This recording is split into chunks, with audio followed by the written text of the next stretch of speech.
دميت معلتات قدما يربع عامات ኣብ ዝተፈላለዩ ዓውድታት ክብዝበሉ ምዕባለታት ምምዝጋቦም ኣርኢና ኣሎ ክብሉ ቀዳማይ ሚኒስትር ዶክተር አብይ አሕመድ ገሊጾም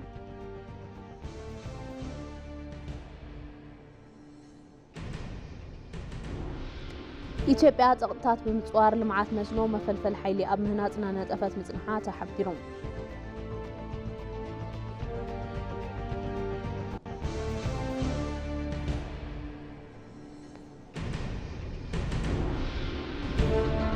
ካብ ወጻኢ እስራኤል ሂዝቦላህ ግልጋሎት ህባኤን ኣብ ልዕሊ ዝበለተን ጨናፍር ባንክ ሊባኖስ ዘነጻጸረ መጥቃዕቲ ነፈርቲ ፈጺማ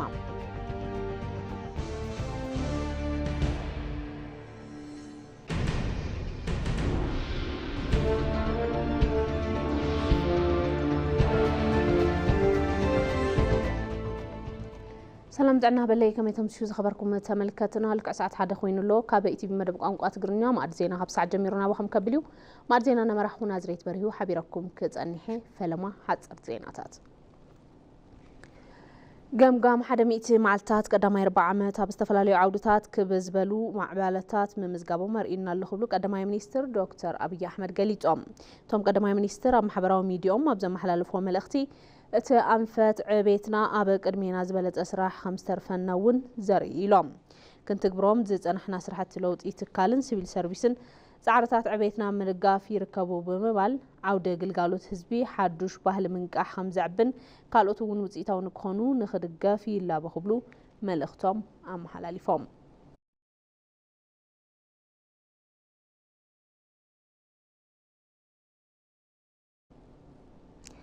وانا صحفي ودب حبرات منغستات أنتونيو غوتيريز علاو عدة سراح لمقبار نابادي سابقات يوم وتم وانا صحفي بعلم لخم عرفو نفرت بولين تبتحو منيستر ديتا قدات وصاي أمباسادر برتقان أيانون مكتل وانا صحفي ودب حبرات منغستات أمينة محمدن أقباب لاقيرم لهم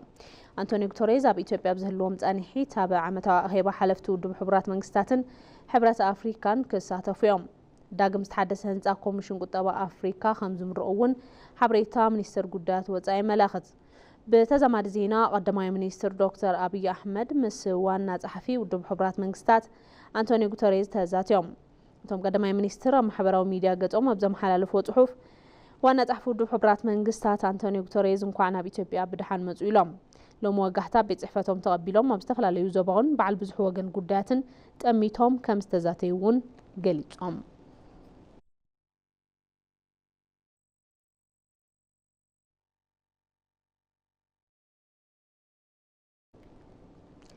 مبل شامنا يلعلوا أي مدرخ ذات حبرات أفريكان ودب حبرات منغستاتن أبادي سابا يسالت ألوم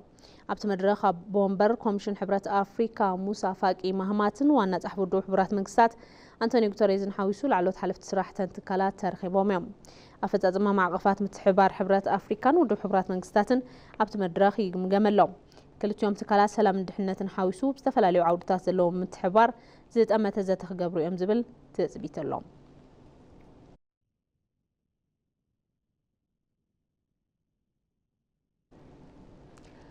قدماي منيستر دكتور أبي أحمد مس بريزيدانت كونفدريشن كعسو أجر أفريكا كاف باتريس موسيبين لعلوة مرر حكومتي فتام سرح كافن لو موقحتات ذات يوم توم قدماي منيستر نزمل كيتوم أم محبراو ميديا قد بزم حلالفهم ملختي إثيوبيا قدمت تتانا قدوما بل 24 سرع قباي كونفدريشن كعسو أجر أفريكا كاف بريزيدانت كاف باتريس موسيبين لعلوة مرر حكومتي فتام سرح كافن أبي بيت صحفتي تقبيل لهم أب مزام زركب ستاديوم أدي أبوا بحبار كم استعزبون قليتهم قدماي منيستر دكتور أبي أحمد إثيوبيا أزيد تقامي قبائي عوث نخون محجز بزقباء 5 سنوات أبريهم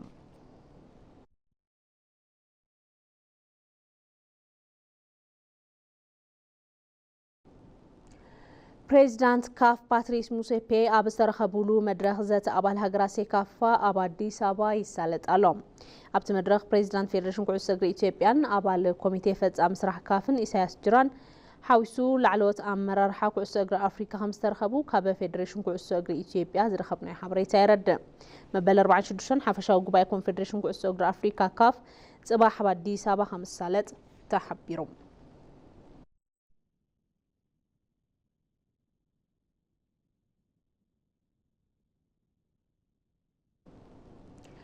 حدوش بوليسي لمعات حرشان قطرن اب عبيت هاجر قدا مريحنة نخوات اخم زخل منيستر حرشا دكتور قرما امنتي قليتهم مدرخ مفلات هاجر لخا بوليس حرشان لمعات قطرن يسالت علوم دكتور قرما امنتي بزوان نتي بوليس مفراينات بمدنفع دخنات بمنكاين وحسنا مقبي بمرقاتن حرشا قدا مريحنة عبيت ايكونومي نخوات اخم زخلو قليتهم حدوش بوليسي لمعات حرشان قطرن استحانتات محلخاتات بمفتاح عود حرشا مسخالوت عودتات قطباب زبلت أن متأثر هفته فتروب زلاقنة محلاون مفراينتن توداداراينتن من رقاز كم زخونونا العلام كابش حن شعتا 294 عام تمرد جميرو نتتكبرز نبرا بوليسين استراتيجين لمعات قطر بحدش بوليسي لمعات حرشان قطر تتكب زحلف عامات ببايت وكلت هزبي بمزداغيوم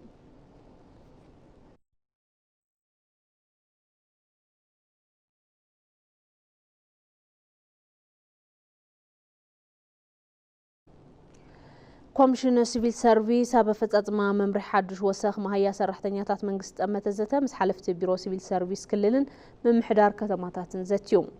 أبتزتا كومشنر سيفيل سيرفيس مقريا هايلي حلفت بيرو سيفيل سيرفيس كللن من محدارات كتمان زملكتهم وياتنياتات تساتفهم يوم منيستر جنزب أحمد الشدي حدش وساخ ما هي سرحتنياتات منقستي كابا ورحة تقم تجميرو تاكبرا وهم زقبر مقلاتهم زذكاريوم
بعد زينا نغزل يحزر ما بزرزرنا بالريم كودات كنحلف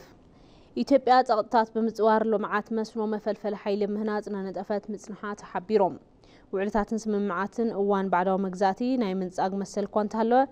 سودان ግብጽን ነዝናይ ዘይ መقبال ምልክታት ነራያጠን حنين ንጸብጻብ ቶማስ ኃይሉ መርሃ ሰላም መረሳው روبا أباي بمدراخ هجرات توحزي مع قفت حببر بمدلاو أبز حلفو 27 عامتات مدر دارات ندا تجورو صنيحيو اتما عقفت حببر أبز حلف سمون بشدشتا أبالات توحزي ختام نبيرلو ناب تكبر مسكارو ززكاريو وعلى عوان بعدو مجزات بمدراخ إثيوبيا تفطرو زلقة سهافتي ماين متكام بزحت فتناتات دو اندابلوا منوارو يفلت نزوم زي فتحوا علتات نمئلاي أبال هاجرات توحزي أمونغوئن فتحوا تتكامنت نمرققات إثيوبيا استفلاليو صعرتات نداس سالتت صنيحيا زين نوحت عامتات بأبالات توحز تتغيرو زي فلت مع قفت حببر مرأي أوت دبلوماس تغيرو توسيدويو روبا بفتحوا النت متكام حويسو حسيا قبل على هاجرات توحزي زي مسعب زبلو حسابات قند زعباتي مع غفيوم يقرا يونون ينايل يوهبت ناي حبار زخونا هفت ماي نايل زلاقي بزخونا جوابن بفتحونة المتكام كم أول نزهفتي نناي حزن مسأن ولدو بمحاس كزلق ناي مقبار علامات زحلنا سمعنتيوم نلعلوت هاجرات راح زي كونس نتحتوت هاجرات وقن كم تستقلسه وحسنا ماي زرقاق سلوميوم يوها أتكاكمن ما رقاقتنو إيه عندنا يوم مسوسو أتاقما ماي ناي مرقاق نتفتيوم إزي اتقدم ماي عنديوم اتخلع عندي زخون هاجر نتماين تتكم قدعات نكي يسعب تنكاقي قبريوم اتسالتين زعابين زعباقن أبو وحزي أباي إزز بهال زخون عينت وحزز مسرته كوميشن هلو يفلتن ኣብ እዋን ባዕዳዊ ምግዛኣት ዝተፈረሙ ውዕልታትን ስምምዕነታትን ናይ ምንጻግ መሰል እንተለውን ከም ግብፅን ሱዳንን ዝኣመሰለ ሃገራት ግና ነዚ ናይ ዘይምቕባል ምልክታት እንዳርኣያ ጸኒሐን እየን። ቅድሚ ምፍራም እቲ ማዕቐፍ ትሕብብር ኢትዮጵያ ካብ በዓላ ዝፍልፍል ማይ ኣባይ ንምጥቃም እኳ ሃርባት ኮይኑዋ ጸኒሑ እዩ። በተቻለ መጠን ጭነቶችንም በመቋቋም አገሪቱ ያው ብዝተኻለ መጠን ጸቕጥታት ብምጽዋር ኣብ ልምዓት መስኖ ሰዓት ኣብ ምህናጽ እናነጠፈት ጸኒሓ እዮም። ከምቲ ዝፍለጥ ነዚ ንምትግባር ብዙሓት ጸቕጥታት ነይሮም እዮም። ብፍላይ ግድብ ህዳሴ ምህናጽ ብባዕሉ ገዚፍ መልእኽቲ ዘለዎን ነቶም ክልቲኣዊ ስምምዕነታት ከም ዘይንስማዕምዐሎም ብግልጺ ዘቐመጠ ፕሮጀክት እዩ። እቲ ዓቕሚ እንተረኺብናዮ በዞም ስምምዕነታት እዋን ባዕዳዊ ምግዛእቲ ንቕየድ ዘይምዃንና ብተግባር ርኢና ኢና። ከምቲ ዝፍለጥ ካብ ማሕበረሰብ ዓለም ፋይናንሳዊ ሓገዝ ንምርካብ ኣጸጋሚ ነይሩ። ጸቕጥታት ዲፕሎማሲ እውን ሓያል ነይሩ። بمسارة سممعنة تتحببر زتعيش كوميشن تحببر نايل حدش كم مخانو نتفتصامنة سممعنة علاينة خطة المقبار قبوليو ይሄ ስምምነት አሁን በዓለም አቀፍ እዚ ስምምዕነት ብማሕበረሰብ ዓለም መዳለውት ፋይናንስ ቅቡል ክገብርዎ ሓንቶ ዝገለጽ ክወትርንዐ እዚ ኣወዳድባ ገዛኢ ግደ ይህልዎም። ካብ መራሕቲ ጀሚርና ካውንስል ቤት ምክሪ ሚኒስትራት፣ ሚኒስተር ማይ፣ ኣማኻሪ ቴክኒካዊ ዛዕባታት ናይቲ ኮሚሽን ኤክስፐርታትን ዝተፈላለዩ ዘፈራት እዚኦም ኩሎም ብሓባር ናይ ምስራሕን ኣብ ምጥንኻር እቲ ዲፕሎማሲ ነጢፎም እቲ ስምምዕነት ብብርካ ዓለም ዝለለ ፍትሓውነቱ ብምጉላህ ጎስጓስ ሚድያ ኣድላይነቱ ብምስትውዓል እቲ ውዳደባ ጠንኪሩ ክሰርሕ ኣለዎ። ኢትዮጵያን ከሁለት ከፍለን ብናይ ኢትዮጵያ ምዕራብን ምብራቕን ብምባል ንኽልተ መቂልና እንተርኢና እቲ ምዕራባዊ ክፋል ማይ ዝሓዘለ እዩ፣ እቲ ምብራቃዊ ክፋል ደረቕ እዩ። ክለምዕ ዝኽእል ሰፊሕ መሬት ዝርከብ ድማ ኣብ ምብራቕ እዩ። እዚ ኢንተርፔዝን ትራንስፈር ወይ ከዓ ርክብ በይነ ተፋሰስ ብምስራት ክተልምዖ ትኽእል። ማዕቐፍ ትሕብብር ሃገራት ዋሕዚ ናይል ብሃገራት ተዋሕዚ ክታም ነቢርዎ ሕጊ ናብ ምዃን ዝሰገረ ብምዃኑ እቲ ስምምዕነት ኣብ ቀረባ ትካላዊ ናብ ምዃን ክመጽእ እዩ ተባሂሉ ትጽቢት ይግበር። ኢትዮጵያውያን ልዑል ፍቕሪ ስፖርት ብፍላይ ድማ ኩዕሶ እግሪ ከም ዘለዎም ይግለጽ። ኣብ ዝሓለፉ 10 ዓመታት ዝነበሩ ተዘክሮታትን ሕዚ ዘጋጥሙ ዘለዉ ጸገማትን ብዝምልከት ሰሎሞን ከበደ ዘዳለዎ ጸብጻበሎ በርሂ ብርሃነ ካርቦ እዩ።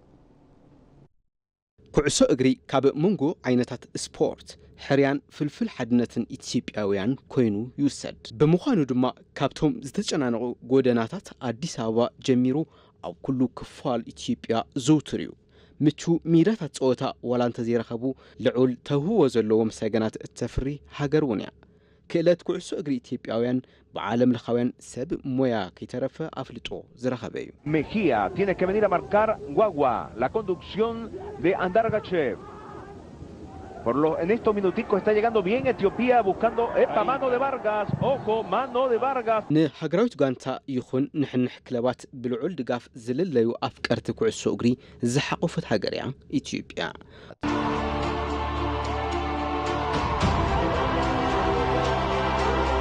أبو تاريخ كعسو أجري إثيوبيا حدا كاب زيرو السعوف السامتات هبوب غازيت إنيا دمس يدامتي بغت تفنوا نبي إثيوبيان زجاوحو شحن شعت 280 عام تمرت زتخيد قدم في السامة سوى حجرات مأخلين مبرقا أفريقيا. ملالم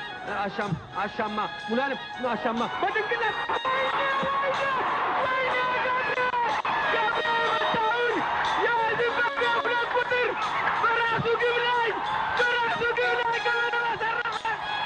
አሁን ዳኙ ሊመታ ነው በዚምባብዌ ላይ ዳኙ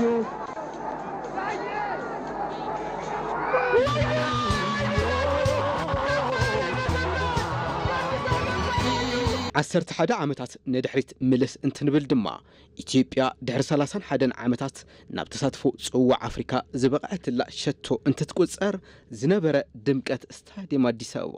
كساب حزي اب لبي افكار تخعسو تقريصو زتقمط ايو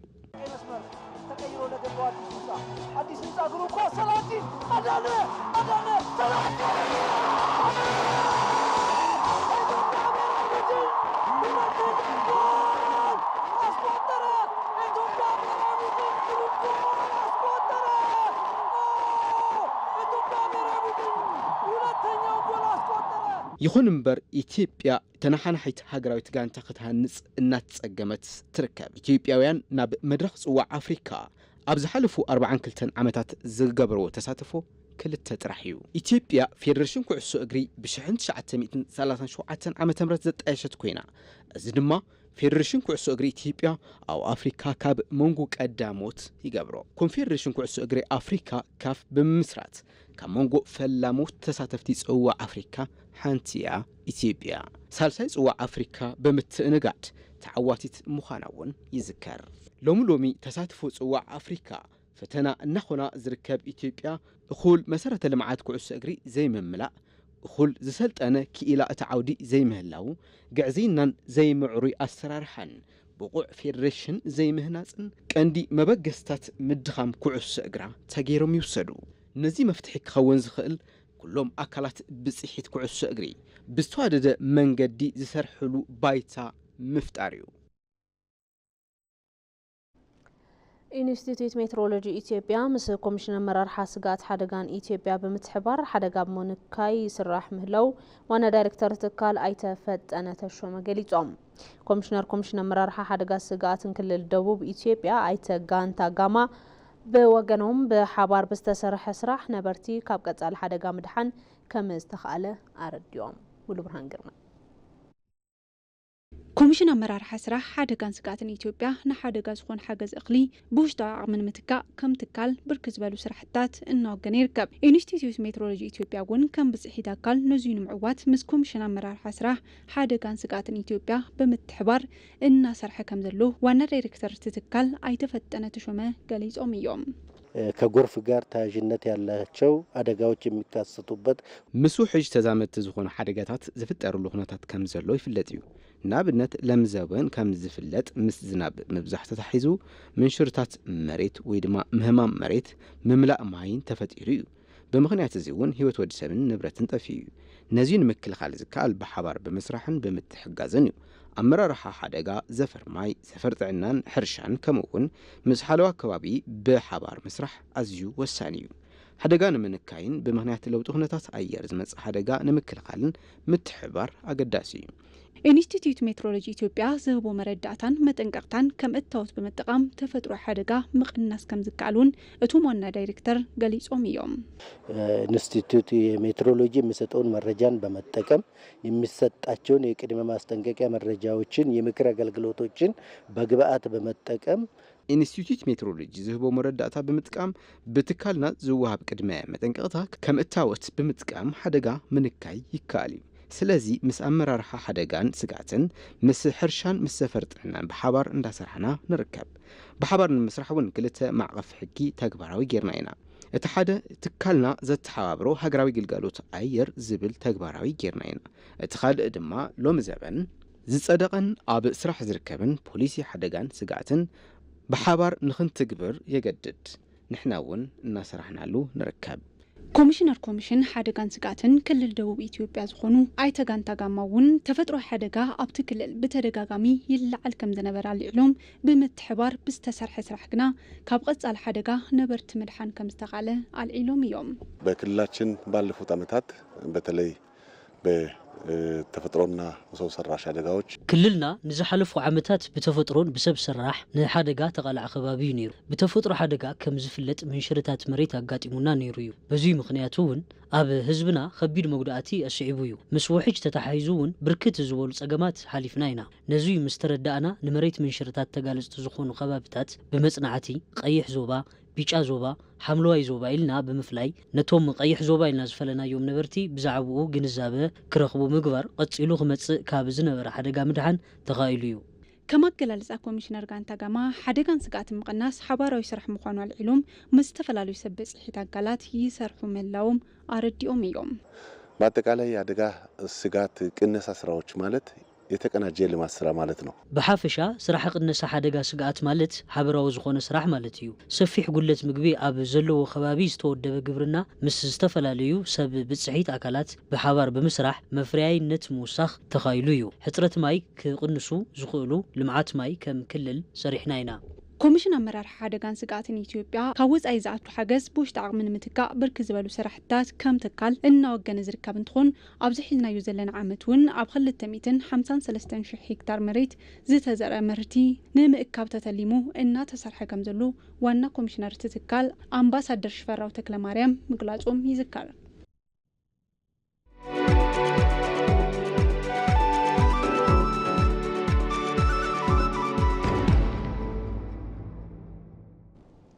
زين عداقة كوربريشن لمعات إندستري إثيوبيا بالعلى 2.6 بليون بر إنفستمنت على بارك إندستري بوليليمي مخاين إلكتريكن زبناوناوت بيرون مس زفري كوبانيا تشاينا سند سممعنا تفراريمهم سند سممعنا وانا فتاة مسرح كوربريشن دكتور فسهاي تاغسون فتاة مسرح حلافنة توسنا ولك محبر مانيفاكتشرينج أني فرنيتشرن أندا بيهيل ووهان شوب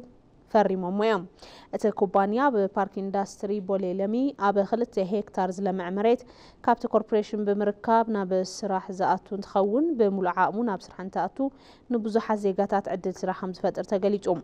اتا كوبانيا فرياتو ناب عداقا وشتا هاقرن وزان كم زقرب حبريتات كوربريشن يملاخت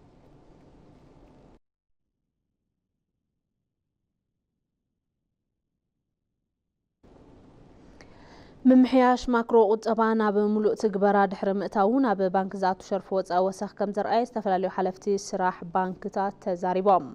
دليت شرف وطاونا ببانكتات بمبزا تتقمت تقلقالوت نكخونو زاوعي تقريبام نزابزابو ونشت دجاني جيتاتو علمو ኢትዮጵያ ዘላቕን ንብዙሓት ረባሕቲ ዝገብርን ዕቤት ምጣነ ሃብቲ ንምህናጽ ንከኽእላ ናብ ሙሉእ ትግበራ ማክሮ ኢኮኖሚ ምእታዋ ዝዝከር እዩ በዚ ድማ ብርክስ ዝበሉ ውፅኢታት ምምዝጋብ ጀሚሮም እዮም ካብ መንጎ ዞም ምዕባለታት ዓውዲ ሰደድ ምምሕያሽ ምርኣዩን ዓውዲ ኣፍራይ ምንቕቑሑን ቀረብ ሸርፊ ወፃኢ ለውጢ ምርኣዩን ብቐንዱ ተረቋሕት እዮም ንኣብነት ድሕሪ ትግበራ ምምሕያሽ ማክሮ ኢኮኖሚ ኣብ ባንክታት ዘሎ ሸርፊ ወፃኢ ዕቤት ከም ዘርአየ ኣመራርሓታት ስራሕ ዝተፈላለዩ ባንክታት ገሊጾም ባንኮች መካከል የሚከፈለውና በቲዩ ገበያ ወይም ፓራሌል ማርኬት ተብሎ በሚባለው መካከል ባለው ልዩነት ምክንያት በወገን ባንክታት ዝኽፈለን ኣብ መንጎ ተማዕዳዳዊ ዕዳጋ ዝኽፈለን ዘሎ ፈላላይ ስምዒት ዘይብሉ እዩ ነይሩ ስለዚ ምትዕርራይ ዋጋ ይደልዩ ዝብል ነገር መብዛሕትኡ ጎሊሁ ይረአ ዝነበረ ነገር እዩ እሞ በመንጽር እዚ እቲ ምትዕርራይ ዋጋ